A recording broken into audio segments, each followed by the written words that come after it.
ঘর থেকে উদ্ধার এক মহিলার রক্তাক্ত অবস্থায় এক মহিলাকে উদ্ধার করা হয়েছে এবং অভিযোগ রয়েছে যে তাকে মারার অর্থাৎ হত্যা করার চেষ্টা করা হয়েছিল।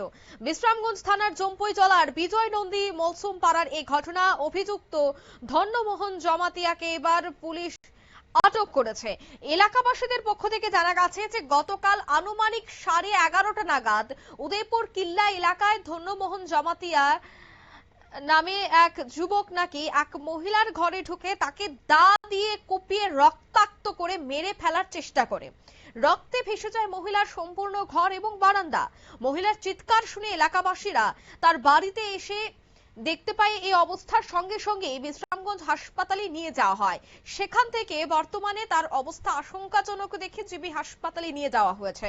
খবর পেয়ে আজ সকালেই ঘটনাস্থলে ছুটে যান বিশ্রামগঞ্জ থানার পুলিশ।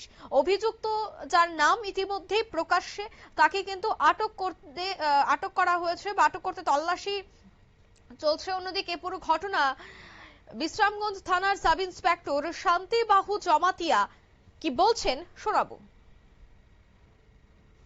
না, এটা ওই জম্পুইজলা ব্লকের মানে দুর্গম এরিয়া বিজয় নন্দী পাড়াতে একটা খবর পাইছে যে মানে গতকালকে রাত্রে 11টার সময় একটা ঘটনা হয়েছে আর কি। এখানে একটা মহিলা আছে, মহিলা বয়স প্রায় 45 বছর, আইডশ্বরী মলসম। হ্যাঁ, ওনারকে রাত্রিবেলা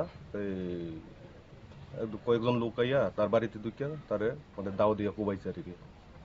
এরপরে এরকম খবর পাইছে, এরপরে বাড়ির লোকজন তারে লইয়া বিশ্রামগঞ্জ হসপিটালে লিয়ে গেছে। এরপর বিশ্রামগঞ্জ হসপিটাল থেকে জিবিতে রেফার করা হয়েছে আর কি। মহিলার স্বামী আছেন? মহিলার স্বামী নাই।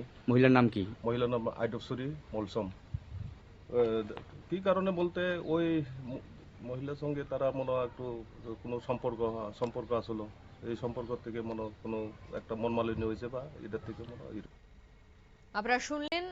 অন্যদিকে জানা গেছে যে মহিলা তিনি একাই থাকতেন বাড়িতে। তার 17 বছরের একটি ছেলে রয়েছে, কিন্তু সে ব্যাঙ্গালোরে কাজের উদ্দেশ্যে থাকে আর তিনি একাই বাড়িতে থাকতেন। তবে গতকাল রাত প্রায় 11টা নাগাদ এক যুবক তার ঘরে প্রবেশ করে দা দিয়ে তাকে এলো পাথারি আঘাত করে তাতে রক্তাক্ত হয়ে মাটিতেই সে মহিলা লুটিয়ে পড়ে। বর্তমানে তাকে উন্নত চিকিৎসার জন্য জিবি হাসপাতালে রাখা হয়েছে। অন্যদিকে অভিযুক্ত যার নাম উঠে এসেছে ধন্যমোহন জমাতিয়া, তাকে কিন্তু পুলিশ ইতিমধ্যেই আটক করেছে। এই পুরো ঘটনায় এলাকা জুড়ে তীব্র চাঞ্চল্য। অন্যদিকে এই যুবক কি কারণে এই ঘটনাটি ঘটিয়েছে সে বিষয়টা জানতেও পুলিশ তদন্ত শুরু করেছে। নিয়ে নিচ্ছি ছোট্ট একটি বিজ্ঞাপন বিরতি, সঙ্গে থাকুন।